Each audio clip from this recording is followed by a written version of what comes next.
Hello welcome student. Dear student, हमने last time में lesson first के जो इम्पोर्टेंट फैक्ट वह पढ़े थे और इसके अलावा हमने डिस्कस किया था लास्ट टाइम पर कि इस लेसन से 2 ऑब्जेक्टिव पूछे जाते 1 मार्क्स के और 2 मार्क्स का 1 क्वेश्चन और इसके अलावा 3 मार्क्स के 2 क्वेश्चन। तो आज हम जो इम्पोर्टेंट ऑब्जेक्टिव है वो डिस्कस करेंगे। तो यहाँ पर फर्स्ट वाला क्वेश्चन है, in which region is the method of making contour bunds used for soil conservation.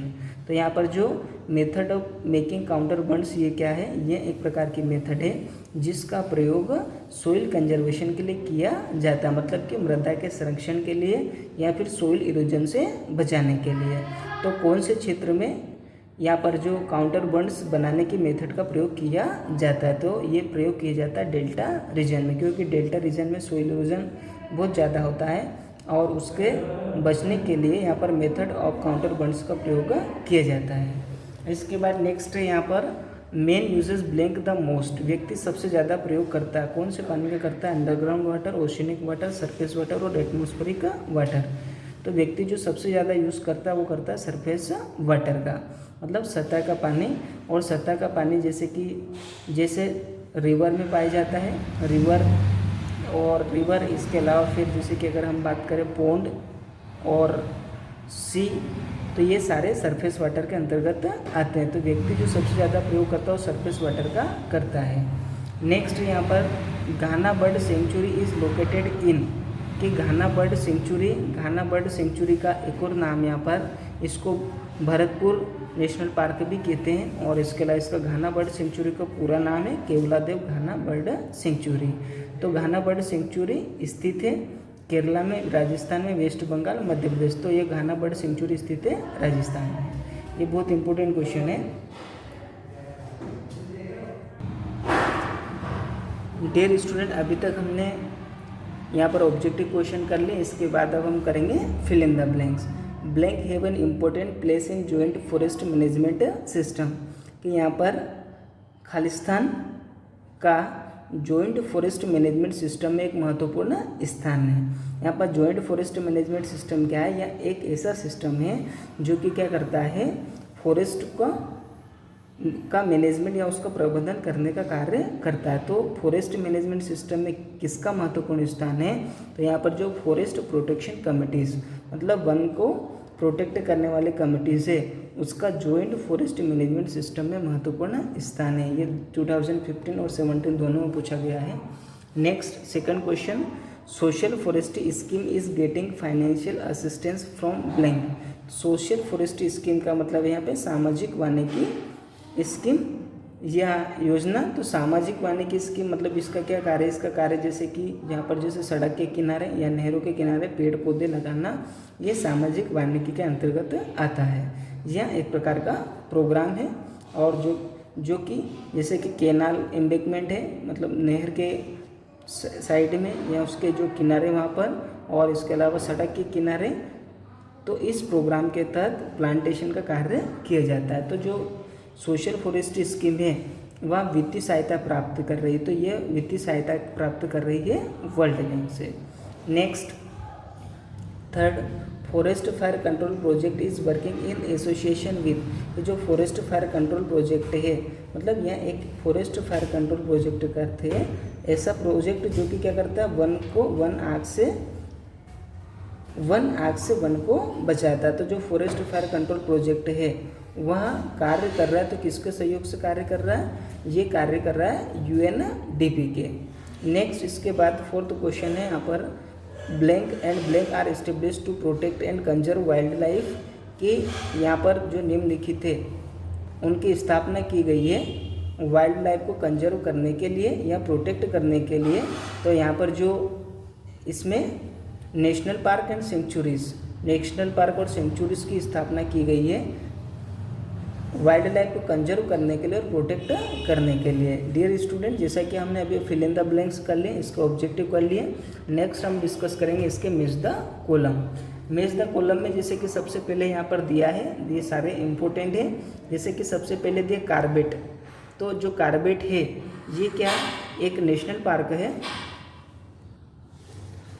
और जो कार्बेट नेशनल पार्क है वह है उत्तराखंड में। इसके बाद नेक्स्ट धचिंगम, तो जो धचिंगम है ये है जम्मू कश्मीर, ये भी नेशनल पार्क है।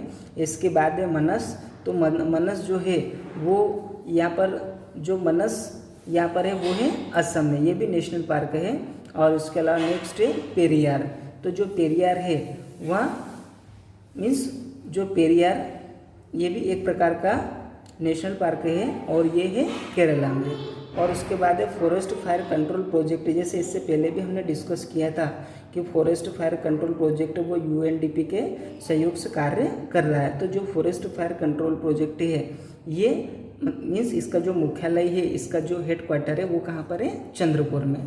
तो इस प्रकार यहाँ पर जो मेज द कॉलम है वो हमने इसके कंप्लीट कर लिए हैं। इसके बाद नेक्स्ट हम इसके very short answer type question discuss करेंगे जो कि 2 मार्क्स में पूछे जाते हैं।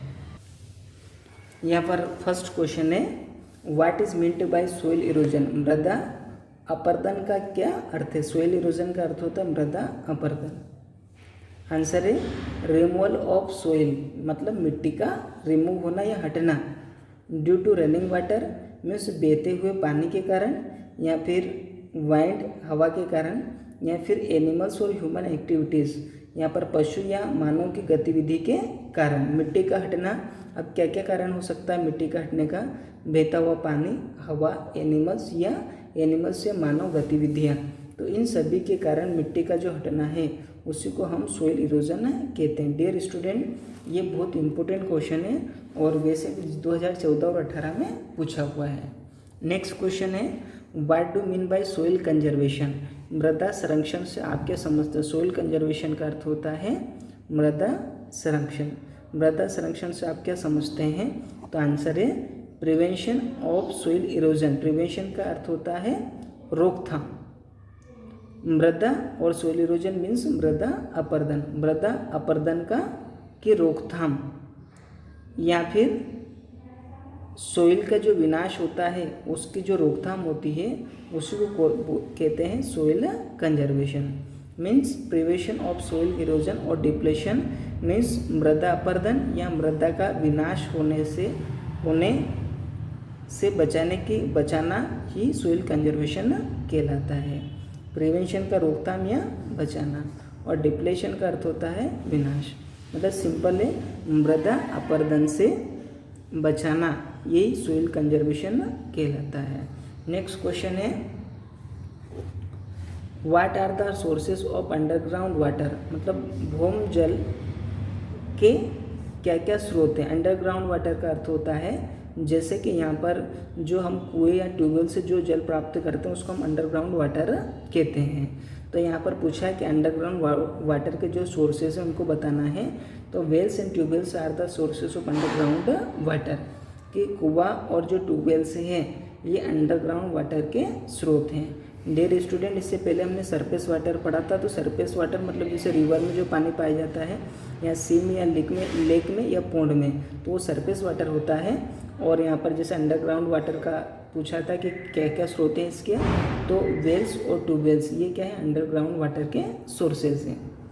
Next, what is the basis of modified forest policy of 1988, कि 1988 की जो मॉडिफाइड का अर्थ होता है सुधरी हुई या विकसित, 1988 की जो विकसित फॉरेस्ट वन नीति है उसका क्या आधार है। 1988 की विकसित वन नीति का क्या आधार है, तो आंसर है मीन्स उसका बेसिस का आधार या उसका क्या लक्ष्य है। The modified forest policy of 1988 was announced on 7 दिसंबर 1988, कि 1988 की जो मॉडिफाइड फॉरेस्ट पॉलिसी है उसकी घोषणा की गई थी 7 दिसंबर 1988 को। अनाउंस का अर्थ होता है घोषणा करना। 7 दिसंबर 1988 को मॉडिफाइड फॉरेस्ट पॉलिसी 1988 की घोषणा की गई थी। हुज बेसिस इज, उसका जिसका आधार था या जिसका लक्ष्य था, ये क्या क्या इसका लक्ष्य था। To bring environmental stability means यहाँ पर जो पर्यावरणिक स्थिरता है उसको लाना, मीन्स पर्यावरण में लगातार क्या चेंज होता जा रहा है, तो ये जो चेंज हो रहा है इससे बचाना या स्थिर जो पर्यावरणीय स्टेबिलिटी है वह लाना। उसके बाद कंजर्वेशन ऑफ नेचुरल हेरिटेज कि जो यहाँ पर जो प्राकृतिक संपदा है तो उसका संरक्षण करना। इसके बाद नेक्स्ट है to fulfil basic necessities of people कि लोगों की जो आधारभूत आवश्यकता उसकी पूर्ति करना। नेक्स्ट क्वेश्चन है what is the basis of the success of social forestry. जैसा कि सोशल फॉरेस्ट्री इससे पहले भी हमने डिस्कस किया था, यह एक प्रकार का प्रोग्राम है जिसके तहत मतलब ये वर्ल्ड बैंक की सहायता से सड़क के किनारे या नहर के किनारे या नहर का जो एम्बैंकमेंट होता है वहाँ पर प्लांटेशन का कार्य करते हैं। मतलब इस प्रोग्राम के तहत ये एक प्रकार का प्रोग्राम है जिसके तहत प्लांटेशन किया जाता है सड़कों के किनारे या फिर नहरों के किनारे। What is the basis of the success of social forestry. ये जो सोशल फॉरेस्ट्री है उसकी सफलता का क्या आधार है या किस किस कारण से सोशल फॉरेस्ट्री को सफलता प्राप्त हुई है। The basis of success of social forestry is, वैसे इसमें हम 2 पॉइंट लिखे वो सफिशिएंट है। The basis of success of social forestry is कि यहाँ पर सोशल फॉरेस्ट्री की जो सफलता उसका आधार है, फर्स्ट वाला यहाँ पर है prevention of cutting of green trees by the effective implementation of forest act कि जो ग्रीन ट्री हरे पेड़ हैं उनको कटने से बचाना। और कैसे बचा सकते हैं, जो प्रभावकारी वन के जो एक्ट है वन अधिनियम में उनको लागू करके। तो ये भी एक प्रकार का आधार है। मीन्स यहाँ पर ग्रीन ट्रीज को कटने से बचाना प्रभावकारी वन नियम के को इम्प्लीमेंट करके, जो भी फॉरेस्ट एक्ट है उनका प्रभावकारी रूप से इम्प्लीमेंटेशन करके हरे पेड़ को काटने से बचाना। तो ये भी एक प्रकार का ये आधार है जिससे सोशल फॉरेस्ट्री को सक्सेस मिली है।